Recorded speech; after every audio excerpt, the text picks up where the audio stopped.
Lieber Gusti, ich freue mich sehr auf dieses Gespräch mit dir. Wir kennen uns ja schon seit Jahren. Ich war von 1996 bis 2005 zuerst Teilzeithilfsassistent und nachher Doktorand bei dir. Und ich freue mich, jetzt wieder einmal bei dir im Garten zu sitzen.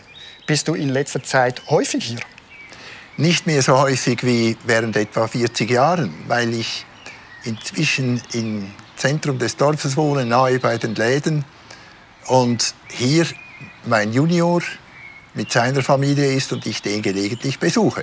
Trotzdem ist dieser Garten und Baden ein gutes Stichwort, um den ersten Teil des Gesprächs anzufangen, weil du ja sehr in dieser Gegend verwurzelt bist. Du bist in der Gegend von Baden aufgewachsen, bist nachher an die Kantonsschule Aarau gegangen und hast dich später für ein Mathematikstudium an der ETH entschieden.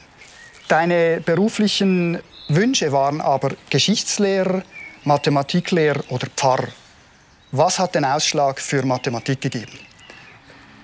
Ich war wirklich offen und habe auch aus diesen Gründen während der Kantonsschule auch Latein und Griechisch gelernt, um alle Möglichkeiten offen zu halten. Aber ich habe dann sehr rasch gemerkt, dass mich die Mathematik besonders interessiert und noch etwas später dass diese neuen Geschichten um das elektronische Rechnen herum mich ebenfalls besonders interessieren. Das ist dann ganz klar zu Mathematik und Informatik gekommen. Nicht allzu schnell. Magst du dich noch an deinen ersten Tag an der ETH erinnern? Ja, das war etwa, als ich 18 Jahre alt war und man in der Kantonsschule uns gesagt hat, ihr könnt mal an der ETH hineinschauen. Und da war ich das erste Mal in Zürich und habe dann dort, also nicht das erste Mal in Zürich, sondern das erste Mal an der Hochschule. Und dort hat man uns ein Gerät gezeigt, ein großer Kasten. Und da habe ich dann später gemerkt, das war die ERMET, also die elektronische Rechenmaschine der ETH. Aber davon habe ich nicht viel verstanden und man hat mir nachträglich gesagt, die war auch noch nicht funktionsfähig. 58. Aber damit hast du den ersten Computer schon vor dem Studium gesehen? Jawohl. Der zweite Computer. Der zweite Computer. Ja. War das dann auch mit ein Grund, warum du nachher noch ein Doktorat gemacht hast? Also meine Berufslinie ging eigentlich ganz klar Richtung Mittelschullehrer. Das war eine Berufsmöglichkeit für jemanden, der zu Hause keine akademischen Eltern oder so hatte. Das war eine vernünftige Tätigkeit, aber ich habe das Mathematiklehrerstudium voll abgeschlossen und habe aber ab dem 3. Semester gesehen, dass es so Dinge gibt wie eben elektronische Rechenanlagen und Programmieren. Und habe das bis zum Doktorat durchgezogen. Ich bin ein Doktor der mathematischen Wissenschaften geworden, aber effektiv habe ich seit dem 3. Semester immer auch das, was man heute Informatik nennt, betrieben und mich dann dort spezialisiert. Und wie ist das mit Studierenden, die später Lehrer werden wollen? Sind das besonders fleißige Studierende? Warst du fleißig während des Studiums? Ich war fleißig, aus mehreren Gründen, weil man zu Hause auch gesagt hat, so, du musst jetzt etwas liefern und so weiter. Und ich war aus Freude an der Tätigkeit fleißig. Ja, ich war fleißig. Und damit hast du erfolgreich Studium und Doktorat abgeschlossen. Du hast gesagt, den ersten Computer für dich hast du schon gesehen vor Studienbeginn. Wie ging es dann weiter mit dem Kontakt mit dem, was man später Informatik nannte? Das sind ganz verschiedene Dinge, die hier zusammenlaufen. Also ich habe ja Militärdienst machen müssen. Mit 20 macht man die Rekrutenschule und so weiter. Das war 1957. Und dann bin ich 1962 bereits in Kontakte gekommen mit neuen Möglichkeiten im Militär. Ich war damals bereits Offizier und habe Kontakt bekommen zum sogenannten Operations Research. Das ist die Methode, wie man dänische Probleme mit Rechnen und Simulation und allenfalls eben Computern bearbeiten kann. Und auf dieser Schiene habe ich dann später sehr viel meiner Militärdienstzeit mit Informatikmitteln zu tun gehabt. Ich als Experte und als Entwerfer eines Simulationsmodells für Panzergefechte, also sehr verschiedene Arten und später, weil ich eben eine der wenigen Ausnahmen war in diesen Kreisen, die sich kompetent mit Computern auskannten, landete ich plötzlich im Armeestab und habe dort in der Größenordnung im Ganzen etwa 4 Jahre Militärdienst geleistet. Und du hast 1965 deine Doktorarbeit geschrieben über Stundenpläne und Fahrpläne und deren Berechnung, damit ein weiteres Gebiet, das der Computer angefangen hat zu besetzen. Hat man damals schon abschätzen können, was das Potenzial der Informatik sein wird? Überhaupt nicht. Damals hat man an ganz bestimmten Orten Möglichkeiten gesehen. Mein Förderer auf dieser Seite war ganz klar Hans Künzi. Der war Professor an der Uni, an der ETH als Privatdozent auch noch tätig. Und was der gemacht hat, eben Operations Research und so weiter, das hat mich interessiert. Und ich habe deshalb auf diesem Gebiet nachher vieles probiert, nicht nur hier, sondern ich ging nach Amerika, habe dort zum Beispiel für die Santa Fe Eisenbahn Fahrpläne gemacht, weil mich eben diese ganze Transportgeschichte interessiert hat. Und bin dann aber nach Hause gekommen, also wieder in die Schweiz gekommen, weil ich hier ein attraktives Angebot hatte an der ETH. Du warst 1966 und 1967 am MIT. Was war da anders als an der ETH Zürich? Man kann ruhig sagen, dass damals die Situation in Amerika, übrigens auch später noch, computermäßig einfach etwa 5 Jahre früher dran war als in Europa. Und wenn man das nicht erlebt hat, dann war man nicht von der Kernentwicklung erfasst. Man musste also irgendwo hingehen, wo konkret wirklich neue Dinge gemacht werden. Aber die ETH war immer gut verknüpft. Deswegen konnte ich mit ETH-Unterstützung nach Amerika und dort wurde ich auch wieder zurückgeholt. Ich kam aber zurück ins Institut für Operations Research. Das gehört alles auch in diese Gegend hinein. Und habe dann erst 1968 den Wechsel gemacht in die Informatik. Der Name existierte noch nicht. Und war dann Leiter der Koordinationsgruppe für Datenverarbeitung an der ETH. Das heißt also, das war eine Gruppe, in der ich für alle Computeranwendungen an der ETH eine Art Koordinationsfunktion hatte. Also sagen musste, kriegen die jetzt Computerkapazität oder nicht? Denn es gab ganz wenige Computer damals. Und damit war dann sicher für dich klar, dass du nicht Mittelschullehrer wirst, sondern dass du dich weiterhin im Leben mit Computern beschäftigen wirst, auch wenn das damals noch nicht Informatik geheißen hat. Richtig. Und ich bin dann auf diese Weise eben in verschiedenste Funktionen hineingeraten, auch sehr früh in die Nähe der Schulleitung, weil die Schulleitung Unterstützung brauchte für computernahe Problemstellungen.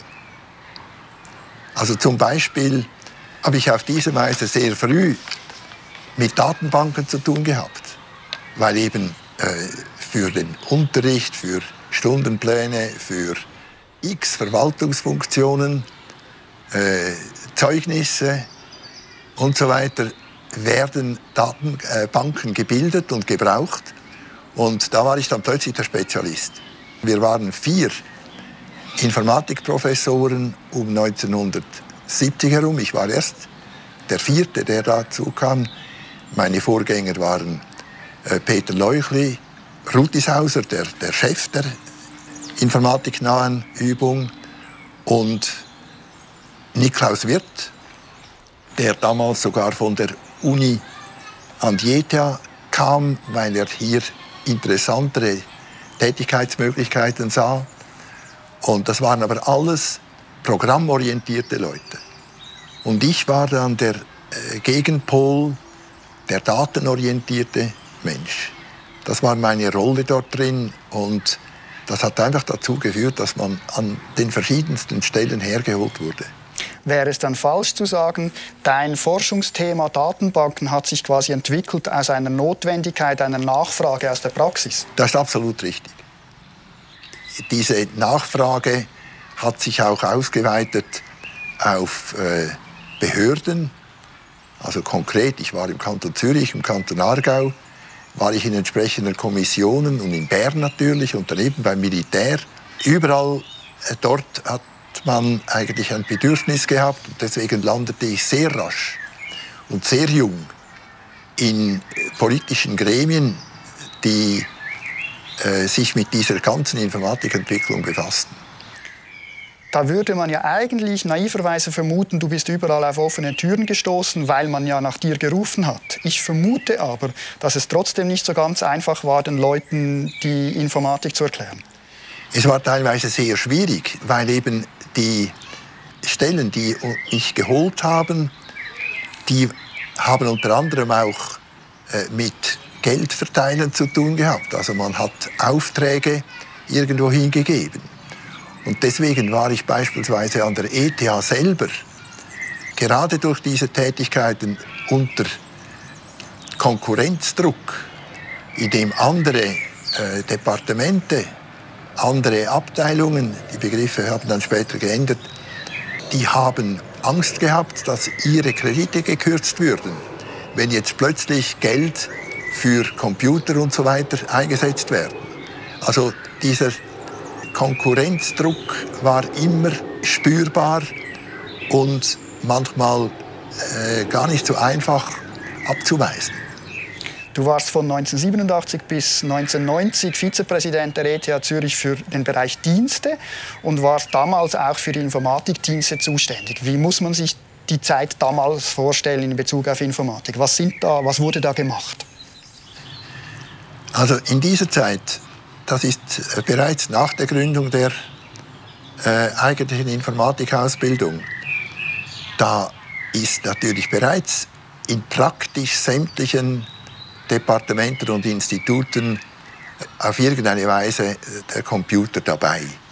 Da hat man Messungen gemacht, da hat man Messungen ausgewertet. Ich erinnere mich beispielsweise an eine sehr frühe Phase, dass es an der ETH 60 mechanische 4 Spezies Rechenmaschinen gab. Das war eine Zeit um 1965 herum, total. Und für denen stand die Hälfte im Institut für Vermessung. Und nicht bei den Informatikern. Und im ganzen Institut für angewandte Mathematik, wo ich war, gab es 3 Tischrechner mit 4 Spezies-Möglichkeiten, also nicht nur addieren und subtrahieren, sondern auch multiplizieren und dividieren. Also die ganze ETH hatte Rechenbedürfnisse im großen Stil. Und in diese Zeit fiel dann auch die Gründung von Manno. Die Manno-Geschichte, die kam später. Die Situation war so, dass wir also an der ETH einen neuen Computer brauchten. In der Größenordnung war das 1983 herum. Und für diese Beschaffung hatte der Bund Geld bereitgestellt. Und zwar im Rahmen einer großen Förderungsaktion, etwa 200 Millionen Schweizer Franken. Und davon gingen große Beträge in die Ausbildung, Bestellung neuer Professuren, auch so, aber auch, ich glaube, es waren 40 Millionen Franken für ein neues, großes, gesamtschweizerisches Rechenzentrum. Und ich wurde selbstverständlich in diese Beschaffung involviert und habe dann entsprechend Abklärungen gemacht, auch wie wir diese Maschine an der ETH Zürich platzieren konnten. Dazu braucht es auch Räume.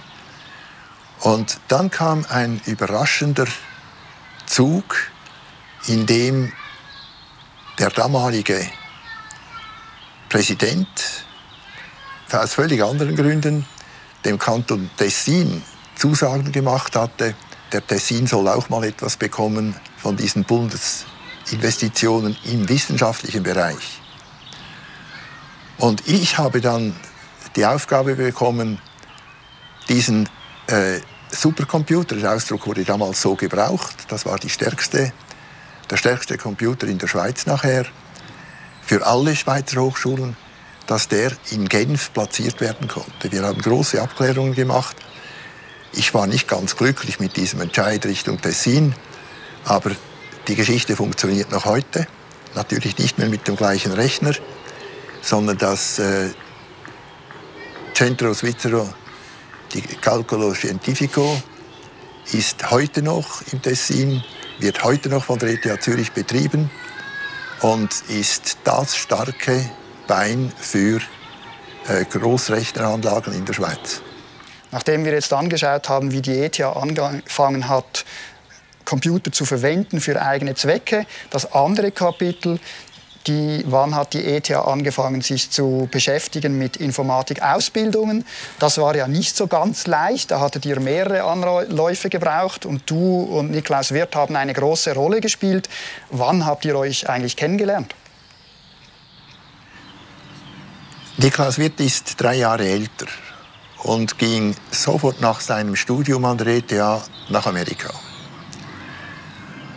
Und das heißt also, wir haben uns nicht getroffen während unseren Studienzeiten, aber 1967 kam er auf eine Assistenzprofessur an die Uni Zürich und gleichzeitig an der ETH Zürich und hat dann sehr rasch zusammen mit den bereits genannten Rutishauser und Leuchli gesehen, man muss etwas machen an der ETH. Und ich kam dann 1970 auch als Assistenzprofessor zu dieser Gruppe. Und dann haben wir gesehen, es genügt nicht einfach nur darüber zu sprechen, dass man Programmierkurse machen muss und so weiter, sondern es war absolut notwendig, auf dieser akademischen Bühne mit einem eigenen Ausbildungsgang zu operieren. Und wir haben damals, 1970, ein Papier fabriziert und auch propagiert und an verschiedenen Orten darüber gesprochen. Es braucht eine Hauptfachausbildung Informatik. Und das war die erste Hauptfachausbildung Neugründung seit 50 Jahren. Muss ich das mal vorstellen. Und alle Leute haben gefunden, ja, was soll da jetzt Neues? Die nehmen ja uns unsere Ressourcen weg. Es dauerte dann 11 Jahre, bis wir den Weg durch die Instanzen gemacht haben. Der erste Schritt war, dass wir innerhalb der Mathematik nicht mehr bekämpft wurden. Das war nämlich durchaus auch für die Konkurrenz. Und etwa 1970 haben wir begonnen mit der Lösung. Etwa 1974 waren wir so weit, dass wir mit der Unterstützung des damaligen Hauptbereichs Mathematik und Physik weitergehen konnten. Dann kam die Konkurrenz aus der ganzen ETH, die nehmen uns Geld weg. Und auf diese Weise sind wir am Schluss dann 1979 so weit gewesen, dass man uns den Auftrag gegeben hat, macht einen Vorschlag für ein eigenes Studium. Und das ging weit hinauf. Also Schulrat, sogar Bundesrat mussten zustimmen. Das war eine neue Abteilung an der ETH und das ETH-Reglement damals war ein Reglement des Bundesrates. Also wirklich bis in die oberste Ebene und diese Entwicklung führte dann dazu, dass wir im Herbst 1981 eröffnen konnten. Und jetzt ganz wichtig, wir haben gesehen, wenn wir jetzt nur einfach anfangen, dann dauert es 4 bis 5 Jahre, bis die ersten Diplome herauskommen. Und wir wussten, wie groß der Drang der ganzen Umgebung war, dass endlich Informatiker ausgebildet werden, sodass wir einen Weg gesucht haben, diesen Weg abzukürzen. Und haben dann von Anfang an gesagt, wir wollen nicht nur mit dem ersten Semester anfangen, sondern auch mit dem 5. Jetzt muss man sich vorstellen, wie beginnt man mit dem 5. Semester, wenn man keine Unterstufe hat. Und haben dazu eine Öffnung gemacht, die auch völlig unkonventionell war. Wir haben gesagt, jeder ETH-Angehörige, der das 2. Vordiplom, das heißt also nach dem 4. Semester, bestanden hat, darf ohne Zusatzprüfung in die Informatik einsteigen. Und dieser Weg hat sich sehr gelohnt. Wir hatten sofort etwa 60 Umsteiger. Und diese Umsteiger musste man natürlich dann in die Informatik einführen. Wir haben das mit Zusatzmöglichkeiten gemacht. Und das hat funktioniert. Und das muss ich jetzt auch betonen. Wir Informatikprofessoren, ich sage das jetzt bewusst so, wir waren 4 am Anfang, später sind dann mehrere dazugekommen. Wir haben für etwa 3 Jahre bewusst unsere wissenschaftliche Tätigkeit, Schreiben von gescheiten Papieren und so weiter, aufgegeben und uns voll auf die Lehre konzentriert, weil das notwendig war. Denn wir hatten noch keine neuen Kollegen.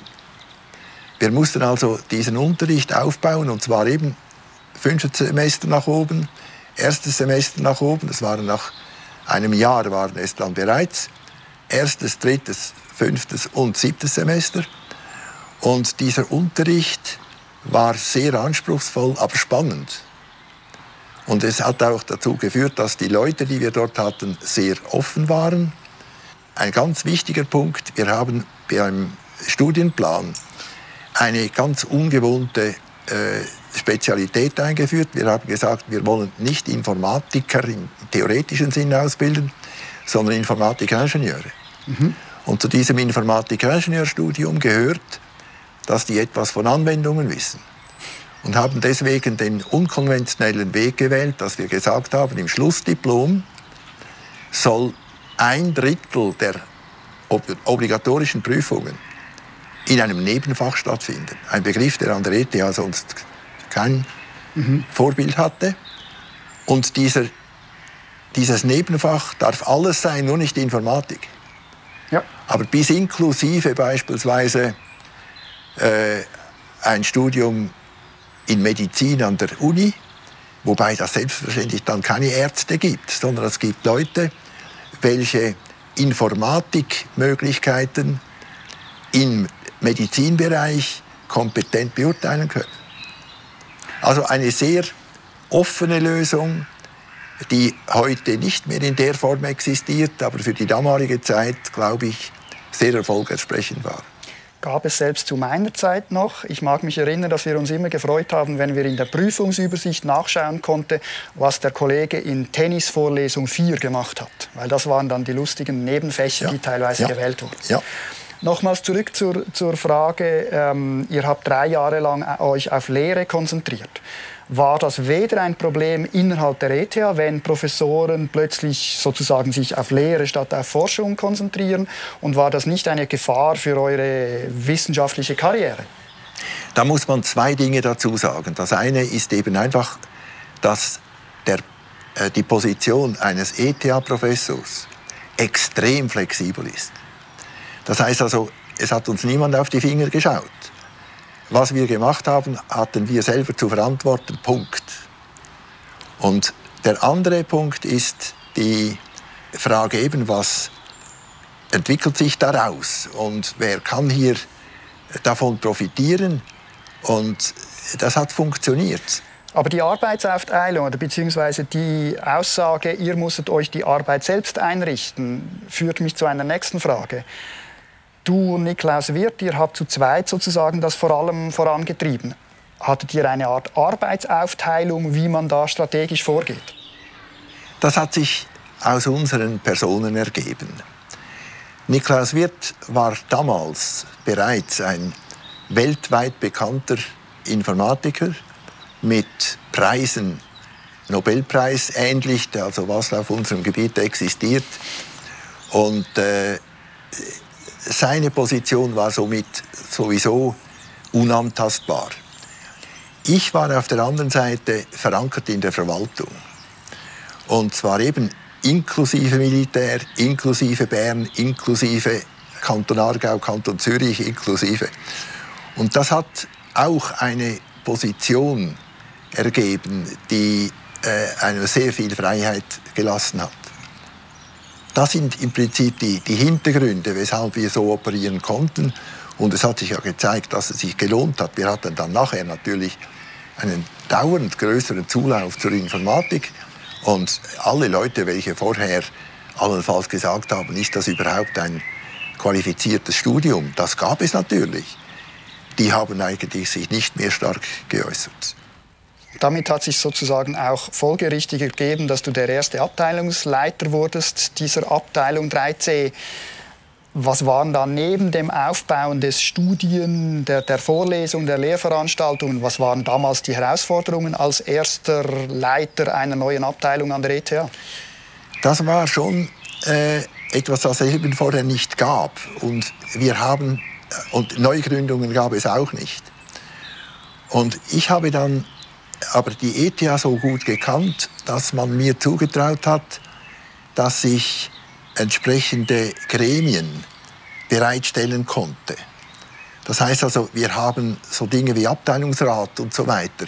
Also das war die Zeit der Mitsprache. Dass wir solche Dinge sogar als Pilotdepartement, der Ausdruck Departement ist dann später gekommen, aber Pilotabteilungen aufbauen konnten.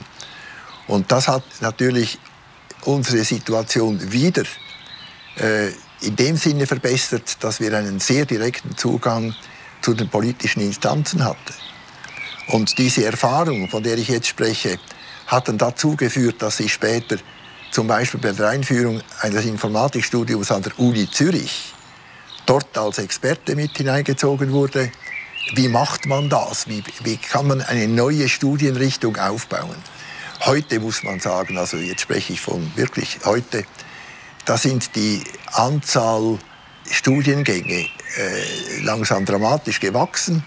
Und heute kann man ohne weiteres etwas Neues einführen. Aber ich wiederhole mich, wir waren an der ETH nach 50 Jahren das erste Gebiet, das eine neue Studienrichtung aufbauen konnte, eben nach 3a und 3b, die bereits 50 Jahre vorher waren, eine 3c. 1991 bis 1997 bist du da zum zweiten Mal Leiter geworden, dann nicht mehr von der Abteilung, sondern vom Departement. Das Ganze ist gewachsen. Wie hat sich das sozusagen zwischen diesen beiden Leitungsfunktionen von dir entwickelt? Das war eine andere Informatik, die du wieder angetroffen hast oder geleitet hast 1991 bis 1997. Es war einfach so, dass wir jetzt plötzlich auch mehrere Institute hatten. Wir hatten auch selbstständige Entwicklungen. Aber es war eigentlich ein einigermaßen kontinuierliches Bild, das hier entstand. Ich meine, ich hatte noch eine ganz andere Sache. Ich hatte eben eine Phase, in der ich dann selber in der Schulleitung saß. Und als ich das nicht weiterführen konnte und wollte vor allem, da war ich nachher plötzlich für das Departement verfügbar. Und da waren die Kollegen froh, dass eben gerade in der inzwischen wieder gewaltig gewachsenen Zahl von Professoren, wir hatten dann bereits etwa 15, ich habe gesagt vorher 4 und 15, dass man froh war, dass jemand, der die Verwaltung gut kennt, das betreuen konnte. Diese Entwicklung ist ja weitergegangen. Du sagst jetzt von 5 auf 14. Heute sind es 40 Professorinnen und Professoren, 300 Doktoranden, 110 Postdocs und etwa 2200 Studierende, Bachelor, Master. Das ist ja unheimlich, diese Entwicklung. Wie hast du das erlebt, sozusagen diese starke Vergrößerung? Das sind ganz verschiedene Geschichten, die dazu eine große Rolle spielen. Das eine ist, als wir dann plötzlich diesen Zulauf hatten, auch von Studenten, da sind natürlich Leute auch neidisch geworden, andere. Was ist da los? Wie geht das? Auf der anderen Seite ist dann plötzlich auch die Frage bei uns aufgetaucht, ist das sinnvoll, dass das alles eben Informatiker werden? Und das muss ja immer betont werden, als Dozenten sind wir in der ganzen ETH im Bereich der Informatik tätig. Und deswegen geben dort Kurse. Und deswegen ist also dieses zahlenmäßige Entwickeln nicht einfach, ein Kreis wird größer oder ein Kreis wird kleiner, sondern es ist immer die Vernetzung hier, die eine große Rolle spielt. Gerade mit der Informatik. Deswegen war es immer so, dass wir genügend Arbeit hatten, über genug Arbeit, aber auf der anderen Seite Einfluss nehmen konnten auch auf Nachbargebiete und das auch gerne gemacht haben. Also ich selber habe ausgesprochen Freude gehabt, als ich Informatikvorlesungen an anderen Abteilungen halten konnte. Und das ist für die heutige ETH natürlich erst recht zu einem neuen Problem geworden, weil es immer mehr spezielle Richtungen gibt. Und etwas möchte ich einfach an dieser Stelle noch betonen. Wenn man die Hochschule anschaut, dann spricht man von Forschung und Lehre. Aber sowohl von der Bedeutung her wie auch vom Personal her ist der dritte Teil, Infrastruktur, natürlich nicht zu unterschätzen. Die ETH ist ein Laden mit, ETH Zürich allein, ein Laden mit ungefähr 1 Milliarde Franken Umsatz im Jahr. Und da sind sehr viele Leute beschäftigt, auch im Infrastrukturbereich. Und ich bin ein ausgesprochener Infrastrukturmensch, Informatik eben auch als Dienstleistung für andere. Und deswegen hatte ich immer sehr viele Aufgaben in diesem Hintergrundbereich.